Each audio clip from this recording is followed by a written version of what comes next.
Europe is shifting from rhetoric to real preparation as fears of a possible future war with Russia deepen across the continent. Conscription is coming back.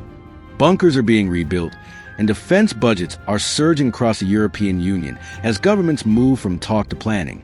NATO's latest plans now include the option of moving hundreds of thousands of troops toward Russia's border in crisis, signaling a new era of large-scale war readiness. Last week, Vladimir Putin said that Russia does not seek war with Europe, but warned that Moscow is ready to fight if it believes it is being forced into a confrontation.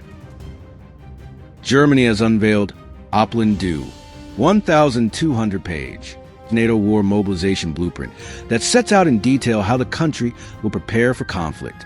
The plan maps out the potential eastward deployment of up to 800,000 NATO troops in a crisis, showing how forces could be rapidly surged toward the front. It emphasized the so-called cold start war readiness, in which fast political orders are meant to translate into almost instant military action on the ground. In Norway, authorities are reopening Cold War-era bunkers and making shelters mandatory in new mega-buildings to protect civilians in a worst-case scenario.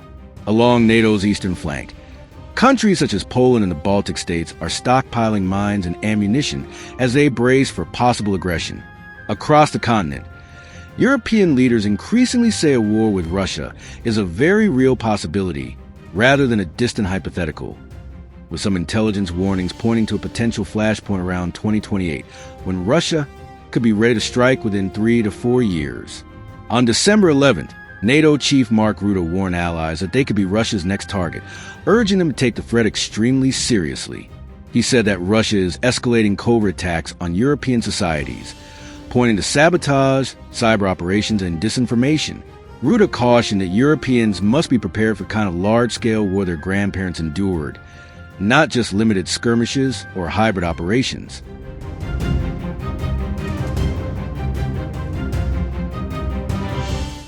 UK Armed Forces Minister Alastair Cairns said Britain is rapidly preparing for the possibility of war, upgrading plans and readiness across the services.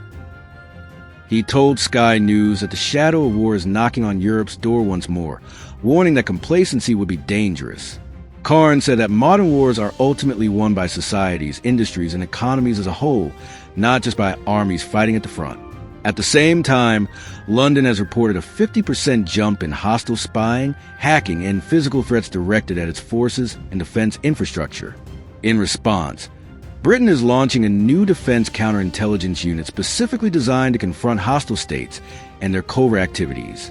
The UK is also merging Army, Navy, and Air Force intelligence branches into unified military intelligence services, seeking faster and more integrated threat assessments.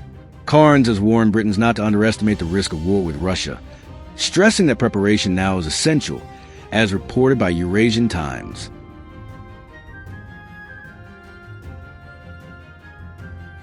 Ten European countries are now reviving or expanding forms of military service for young adults as part of their broader defense rethink. In November, Germany announced that every 18-year-old man would undergo military medical tests to map out potential manpower for future service. The Bundeswehr needs to recruit another 80,000 professional troops in order to meet NATO's target force levels and restore deterrence.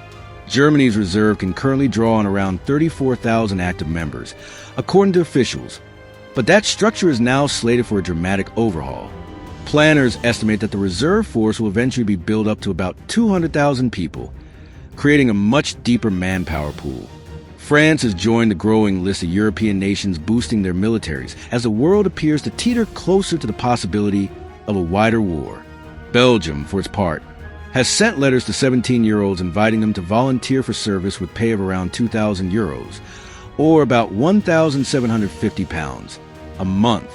Further east, Lithuania and Latvia run compulsory schemes where conscripts are chosen by lottery, spreading the burden across society. Sweden, NATO's newest member, has introduced a 9 to 15-month military service system, with selection based on merit and specific needs. Some European countries, such as Finland and Greece, never stopped requiring military service at all, and are now being held up as models for resilience and readiness.